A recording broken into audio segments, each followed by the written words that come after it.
Почему видит там? Полеты на параплане. Хотим сегодня поспрашивать вопросы про этот тип медитации.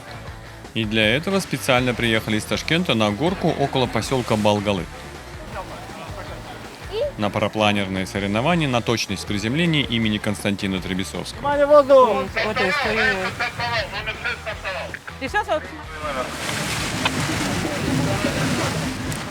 Будем здесь ходить и отвлекать этих отважных людей разными глупыми вопросами.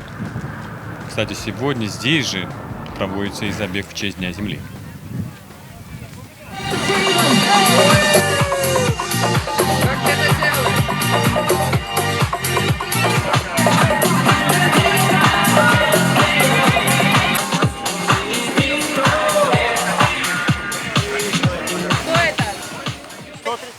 Поздравляю! Зачем люди на парапланах летают? Я не знаю, я покоряю небеса и получаю от этого А удовольствие. летать не страшно?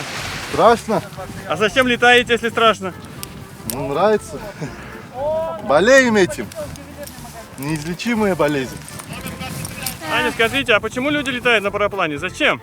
Потому что это прекрасное ощущение свободы и полета. Вот где еще можно этого достичь? Только в парапланеризме. Надо всего лишь купить крыло, и можно себя чувствовать птицей. Людям свойственно летать.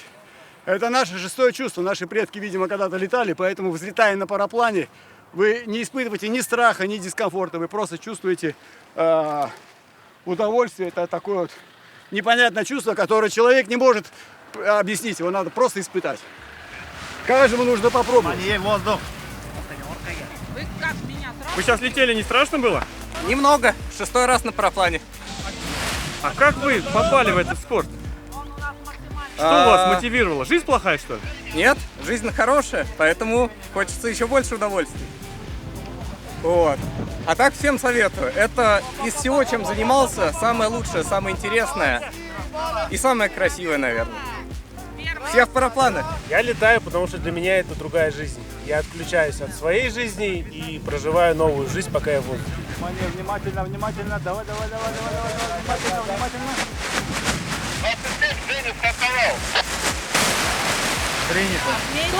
Вы почему на судей охотитесь? Неприкосновенные. Скажите, как можно подкупить судей?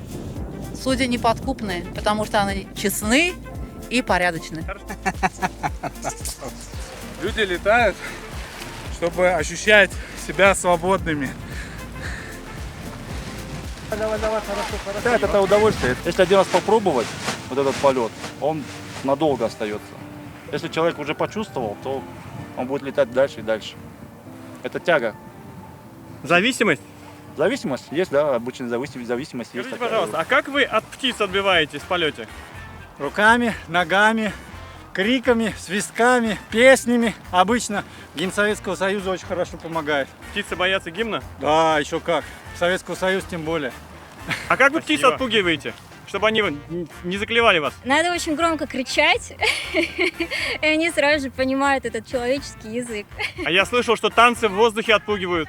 Не, танцы в воздухе могут, наоборот, вам помешать, а вот птицы, наоборот, это лучшие друзья парапланеристов, потому что они нам показывают, куда нужно лететь и где можно набрать высоту. Поэтому мы птиц очень любим, особенно орлов, мы очень любим с ними крутить, поэтому вообще это замечательные животные. Мы от птиц никогда не отбиваемся. Птицы наши друзья, и мы стараемся летать так, как летают птицы. Если, например, на соревнованиях в больших горах летают пилоты, и если они увидели вдруг орла, это, считайте, тебе повезло. То есть летящий орел в горах – это как минимум подсказка, где находится максимальная скороподъемность, где находится поток. Поэтому мы от них никак не отбиваемся. Мы, наоборот, летим к орлам, мы летаем с ними. Мы друг другу в потоке не мешаем. Орлы нам помогают летать.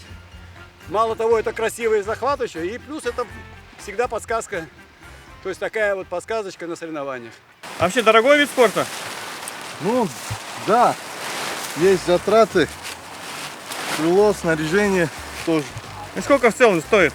По-разному, разные категории крыл. Ашки, дэшки там, снаряжение. Ну, чтобы начать? Ну, 3000 долларов где-то понадобится запаски, ну, для начала. А потом уже приборы. Ну вот чтобы начинающему, сколько это вот будет стоить первый полет? Первый полет с инструктором долларов 50. А если самому, если БУ оборудование все подбирать, ну в районе 1000-1500 уйдет, я думаю. БУ, правильно? БУ, да. А где в Ташкенте можно научиться? У нас есть инструктора, которые обучают. Вот это, кстати, и есть учебно-тренировочная горка. То есть все обучение происходит вот здесь. Проходит здесь, да, сначала. Начальное. Оборудование не дешевое, соответственно, и обучение будет стоить не совсем дешево. Ну, примерно.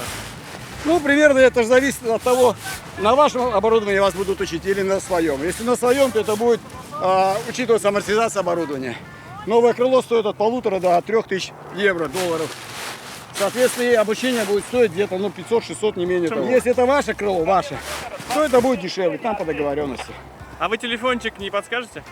97443 1599. Меня Рэм зовут. Спасибо большое. Обращайтесь. Вы на черваке, да, всегда? Да. Ну, мы летаем везде, но на черваке безопаснее. Скажите, а какая максимальная высота на параплане? Ну, я набирал 3000 над землей. 3000 метров над землей? Над равниной. С голыми ногами, не страшно, без самолета? Страшновато было. Тот полет было страшновато. А на параплане сложно летать? Ну, если умеешь, то несложно. Это не сложнее, чем управлять машиной. Но этому нужно учиться. И что, права тоже надо получать? Да, нужно получать лицензию пилота. Это нужно больше не для милиции, как, допустим, в случае с водителями, а для своего же здоровья. Вообще, это опасно летать на параплане? Да, это опасно. То есть это нужно воспринимать. И поэтому нужно относиться к этому спорту со всей серьезностью.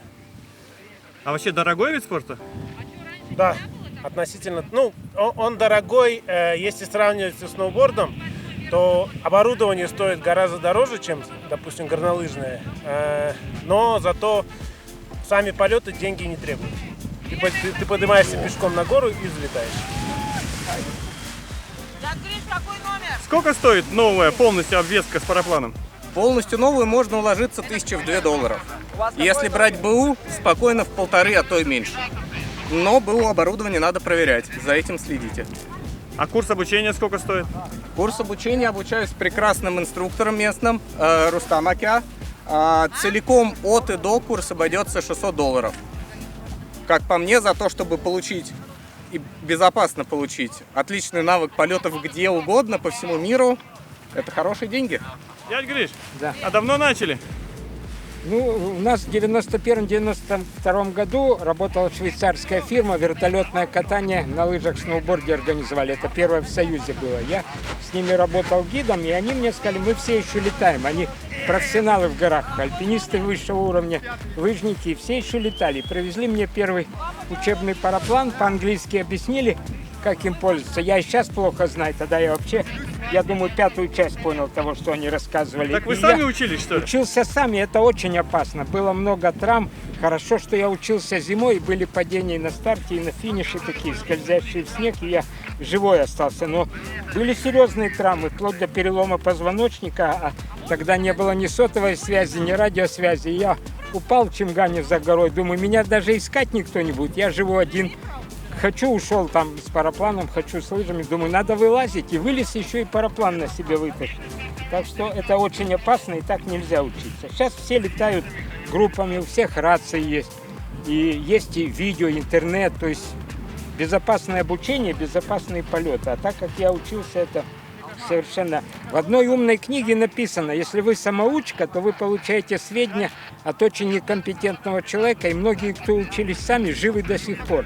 Вот я один из тех, кто учился сам, живой до сих пор. Но это неправильно, так нельзя. Присоединяйтесь, не обязательно сразу покупать свой параплан. У них есть для обучения параплана, а потом уже, когда вы определитесь, надо вам это или не надо, уже можно покупать. Притом не обязательно сразу самый новый, они очень дорогие, там до 5000 евро. А если чуть катанный, то в принципе за $1000 можно и параплан, и подвесную систему купить. То есть все можно очень бюджетно. А зачем вы складываете? Некоторые и так несут. Слушайте, так легче нести. Я очень ленивый парапланерист, который вообще не любит ходить в гору, поэтому мне нужно, чтобы было максимально комфортно. Но самый большой минус парапланеризма – это то, что интересные летные места подразумевают хайкинг. Это то, что нужно очень долго подниматься. И в этом тоже есть большой плюс, то, что вы можете посмотреть очень красивые виды и побывать в тех местах, куда обычно люди не доходят. Это как медитация наверх, да, подниматься? Ага. Мы находимся в таких прекрасных зеленых горах, но даже здесь на каждом шагу мы видим результат деятельности человека и неосознавание того, что... Маша, здравствуйте. Здравствуйте. Что здесь сейчас будет? А мы бежим. Мы бежим трейл, посвященный Дню Земли. Что, прям по горам? Прям по холмам. Вот по вот этим. Туда, И вниз, сколько вверх. километров? Я 7. А еще есть дистанция на 21 километр. 21 километр по горам? 21 километр. Кайф? Ну да, чтобы жизнь малина не казалась, наверное. Чтоб наоборот казалось. Там, где красиво, мы туда и бежим сегодня. А что бежите-то? Бежим за природу, за экологию и за прекрасных четыре лапки. Это благотворительный забег. Получается, все сбережения, которые собраны во время этого забега, сдаются в приют для наших братьев меньших. Так что бегайте, наслаждайтесь, помогайте, и все будет круто. Спасибо, Дмитрий. Извините, пожалуйста, а зачем люди бегают? Нравится, наверное. Странно, да, по горам бежать? Да. Можно же на машине доехать. Выходной день, как раз чем не времяпровождение. А вы сколько побежите сегодня? 7. Что вы не бежите?